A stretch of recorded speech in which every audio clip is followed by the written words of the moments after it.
कोटा साफ करण्यासाठी झोप शांत घ्या. सगळ्यात बेस्ट.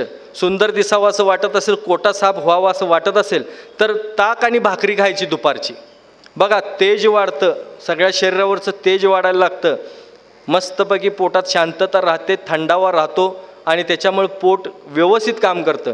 डोकं शांत असल्यानंतर आपण कसं मस्त काम करतो, तसं पोट शांत असल्यानंतर पचनक्रिया व्यवस्थित चालते आणि त्याच्यातून आपल्याला सकाळी उठल्याबरोबर विदाऊट प्रेशर 1 स्ट्रोकमध्ये खटाक गोळीसुद्धा लेट नाही येईल, खरं तुमचं अगोदर होईल. तर अशा काही गोष्टी होतील, करा. आणि मग बघा, मूळ व्याधीसाठी बरीच लोक परेशान असतात, सांगायचं अवघड असतंय, सहन होत नाही. चाफ्याची फुलं 2 चावून खायचीत, जास्वंदाची फुलं 2 चावून खायचीत. बघा मूळ व्याध झालेल्या लोकांना सांगतो, म्हणजे दोन्हीतलं एक काहीतरी करा, नाही तर दोन्ही पण खाल सगळंच बंद होईल. तर हे करा, चाफ्याची फुलं किंवा जास्वंदाची फुलं चावून खायची, किंवा सगळ्यात लिंबू घ्यायचं, त्याच्यावर सैंधव मीठ टाकायचं, चोकून खायचं, परत टाकायचं, चोकून खायचं. असं करा, बघा मूळ व्याधीचा त्रास कमी होऊन जातो. करून बघा ह्या गोष्टी.